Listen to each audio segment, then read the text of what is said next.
Hello everyone, in this video I'll be translating and summarizing the latest Urdu broadcast by Moeed Pirzada to make it accessible for our English-speaking audience. Let's go through the key developments and insights in Moeed Pirzada's words. The most interesting question we face is, where is General Asim Munir, the chief of Pakistan's army?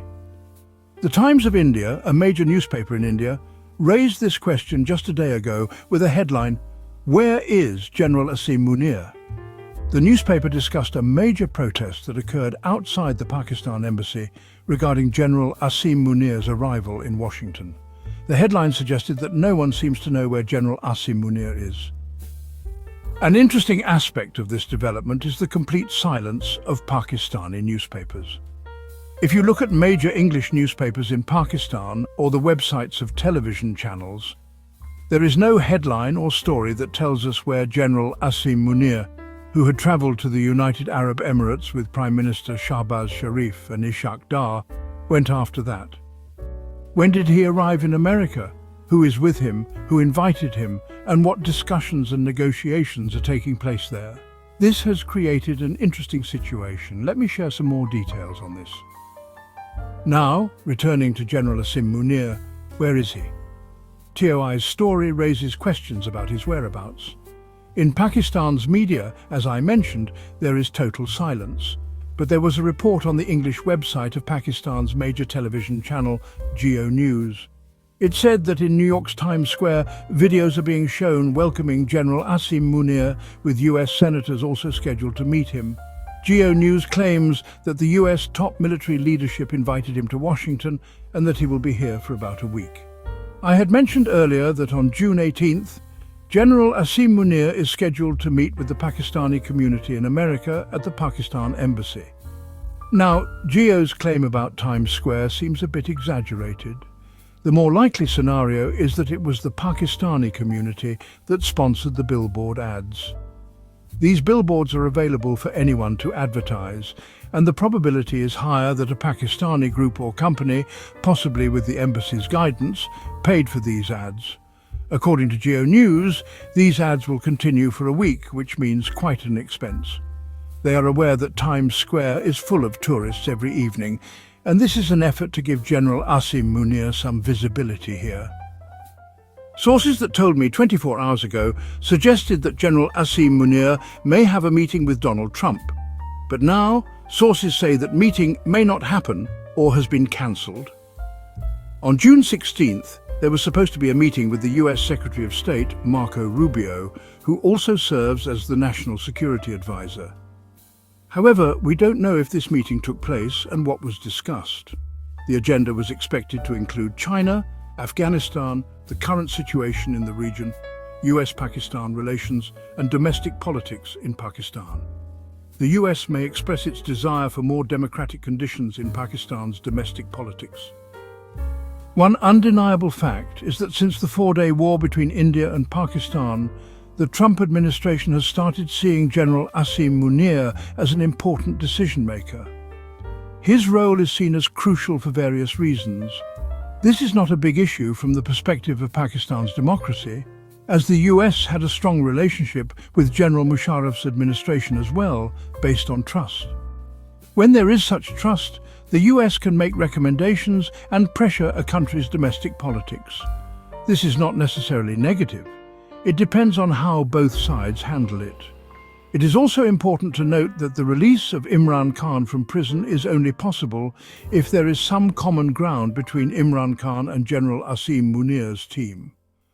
The first goal should be to secure Imran Khan's release, and this could lead to the release of other political prisoners, a political reorganization of Pakistan, Tehreek-e-Insaf, and further developments after that.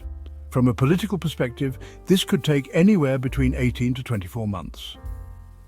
Meanwhile, there is news coming from Lahore's anti-terrorism court, where a judge has mentioned that Imran Khan has not provided polygraph or voice samples, which could have negative consequences for him in the ongoing legal cases.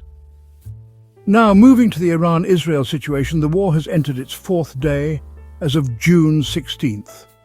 Both sides continue their strikes, but, they are not as intense as the attacks on Saturday and Sunday. This indicates a positive trend. I have shown you the map of Iran and Israel before, showing that Iran's geographical constraints make it a very localized war. Unlike the United States, which fights wars far away from its borders, the battle between Iran and Israel is between two countries with a direct border, and both sides have military capabilities that challenge each other. Israel's Air Force has claimed to have destroyed 1/3 of Iran's missile capability, including its ballistic missiles. Israel is working hard to neutralize Iran's missile capabilities. The Prime Minister of Israel has also stated that they now have complete control of Iran's airspace, which is inaccurate because Israel has had access to Iranian airspace since the beginning of the conflict. Iran, due to ongoing sanctions, has a very outdated air force. Meanwhile, Israel's attacks on Iran's oil refinery in Haifa have caused significant damage. Officially, Israel claims 11 casualties from these strikes, but unofficial reports suggest many more have been injured.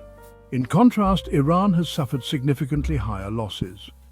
As of now, the number of casualties in Iran is around 240 to 300, with several hundred more injured. Israel's Air Force has claimed to have destroyed about 1/3 of Iran's missile capability, including its ballistic missiles. Israel is, working hard to neutralize Iran's missile capabilities. The Prime Minister of Israel has also stated that they now have complete control of Iran's airspace, which is, frankly, inaccurate because Israel has had access to Iranian airspace since the beginning of the conflict. Iran, due to ongoing sanctions, has a very outdated air force. Meanwhile, Israel's attacks on Iran's oil refinery in Haifa have caused significant damage. Officially, Israel claims 11 casualties from these strikes, but, unofficial reports suggest many more have been injured. In contrast, Iran has suffered significantly higher losses. As of now, the number of casualties in Iran is somewhere around 240 to 300, with several hundred more injured. Despite these losses, Israel has continued its airstrikes on Iran's infrastructure, including media channels. Israel justifies these attacks by calling them propaganda centers. There's also speculation that Israel has struck Iran's broadcasting systems because of reports showing Israeli attacks on civilian areas. Finally, it is crucial to understand that the expectations from both sides, Israel and Iran, are, very different. Donald Trump is central to both their hopes, and there is considerable pressure on him to end the war quickly. However, Israel started this war, not Iran. The Gulf states, including Saudi Arabia and Qatar, have suggested that Iran is ready to end the war if Israel halts its attacks. But Israel's primary goal remains to destroy Iran's nuclear installations, a goal they have not yet achieved. The issue, however, is that the United States cannot directly influence the course of this war due to its political constraints. It is also important to note that the US Jewish lobby's influence over US and European politics is strong, which complicates the discourse around this war. Nevertheless, the Iranian leadership is clear that it did not start the war, and its goal remains to negotiate a peaceful resolution, provided Israel ceases its attacks. A member of the National Security Council, who is also a retired general, made a statement in uniform claiming that Pakistan has conveyed to Iran that if Israel launches a nuclear attack on Iran, a completely hypothetical situation that hasn't arisen yet, then Pakistan will retaliate by launching a nuclear strike on Israel. This statement was picked up by Israeli newspapers and more notably by Indian newspapers and websites. The Daily Mail in the UK also reported it. Naturally, the Pakistani government denied this claim. Ishaq Dar strongly condemned the video, stating that Pakistan's nuclear posture is solely for its defense, and this entire claim is absurd. Despite the government's denial, some military-affiliated Pakistani Twitter accounts, using English or American-style names, claimed that while Pakistan publicly denied the statement, it quietly conveyed to the Iranians that it stands with them, and that it could retaliate against Israel on their behalf. This has created confusion in the minds of Israelis. I personally don't find this believable. It seems more like a PR stunt. There have been previous similar claims on Pakistani military-related or pro-government accounts, such as Pakistan helping Iran shoot down F-35 fighter jets. Iran claims to have downed 4 F-35s, and Pakistani sources have claimed that Pakistan provided Iran with the weapon systems or technology for this. I believe this is also bogus and baseless, pure disinformation. Someone irresponsibly tried to manipulate public sentiment among Pakistanis, Arabs and the broader Muslim world by conveying such a message to an Iranian National Security Council member. Currently, there is no real situation where Israel needs to use nuclear weapons against Iran. If you observe Iran's choice of targets, they strike with great caution, primarily military or economically significant ones, and never American assets. They haven't sunk any oil tankers either. On the other hand, the possibility of Israel using nuclear weapons exists only in extreme desperation. There is no real imminent threat. So whoever in Pakistan might have made such a statement, which Ishaq Dar has denied, acted irresponsibly, likely for cheap popularity or PR gains. Coming back to Iran, they say they are ready to end the war if Israel stops. The main hurdle in ending the conflict is Israel, whose goals include destroying Iran's nuclear facilities like those in Fordow, which are 100 meters underground. Israel lacks the kind of bunker-busting bombs required. Only the United States possesses them, and they haven't provided them to Israel. Nor have they given Israel the B-52 bombers needed to deliver such weapons.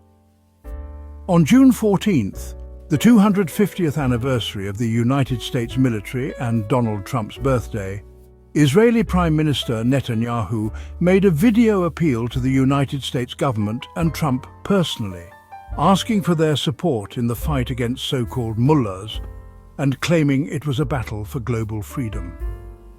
However, the United States has remained silent on this. Israel's primary objective is, well, to completely destroy Iran's nuclear program and enriched uranium facilities. They've actually had some success in degrading Iran's military capabilities and missile systems.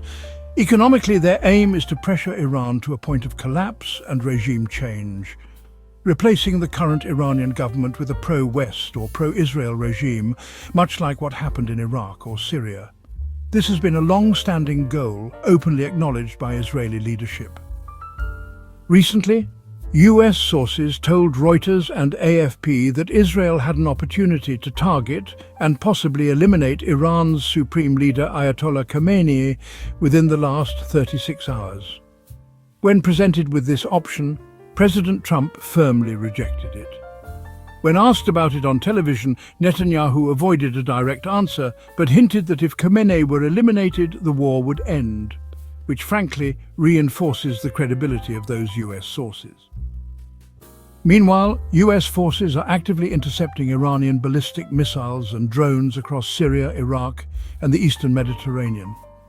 Although President Trump has resisted direct American involvement in striking Iran, American military assets are quite clearly supporting Israel's defense. Without US support, through air defense systems like Iron Dome, David's Sling, and Arrow 3, Israel would have been overwhelmed. Its vulnerable area is only about 1,200 to 1,500 square miles. Hundreds of ballistic missiles would have already struck Israel, if not for American intervention. So, to further pressure Iran and, bolster Israeli confidence, the United States has actually moved its USS Nimitz aircraft carrier battle group from the Vietnam region over to the Eastern Mediterranean. And around 20 to 30 refueling ships have also been ordered to head east. The strategy here seems to be about pressuring Iran into unilaterally ending the conflict, even if Israel keeps up its attacks. This is all part of Trump's diplomatic posture, making it look as if Iran gave up first, preserving Israel's image on the diplomatic stage.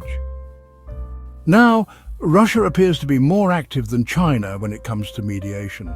President Putin and President Erdogan have in fact issued joint statements offering to mediate.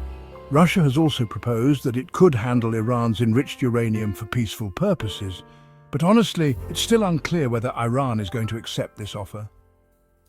The real issue behind the war isn't actually Iran's nuclear bomb, even though that argument is, emotionally compelling and often used. Many in Pakistan believe nuclear weapons give them parity with India. And similarly, after the war, many Iranians, even the liberals, honestly, now say Iran should have built a bomb to prevent such humiliation. But you see, the nuclear argument is misleading. Israel's real concern is, in fact, Iran's economic and political potential. With 92 million highly educated citizens, Iran is vastly more capable than, well, many Arab nations. Despite its oil wealth, Iran's nominal GDP is only around $340 billion, and that's largely due to 45 years of Western sanctions. Without those, Iran could have had $1 trillion economy. Israel and the Zionist lobby want to prevent this rise. Iranian talent is visible worldwide in universities, finance and media, quite unlike, say, Saudis or Emiratis. Iran's true threat isn't its bomb, but its potential to be a strong, sovereign and influential nation. Countries like Germany and Japan are technologically advanced and militarily capable, all without being nuclear powers. So, really, the presence or absence of nuclear weapons isn't the sole benchmark of military power. The 2015 US-Iran nuclear deal, also known as the JCPOA, which was negotiated by the Obama administration along with global powers like Germany and the European Union, was honestly a sincere effort to address both Israeli concerns and at the same time engage Iran economically. However, the Zionist lobby opposed it from the very start. Trump, supported by this lobby, unilaterally withdrew from the deal in 2018, and that, well, triggered the current crisis. If regime change succeeds and a pro-Israel regime takes over Iran, Israel would emerge as the dominant military and political power in the Middle East, from the River Jordan to the Nile in the west, and from the Euphrates to the Indus in the east. There would be no real challengers left. That is honestly the real game, not nuclear weapons. The nuclear argument is seductive, dramatic and easy to sell, but, it's a distraction from the actual strategic power struggle in the region. That wraps up our translation of Moeed Pirzada's video. I hope this English version helped you understand his message better. Please like, share and subscribe to Awami Lens to help our community grow. Don't forget to leave a comment below and let me know what you thought of this effort.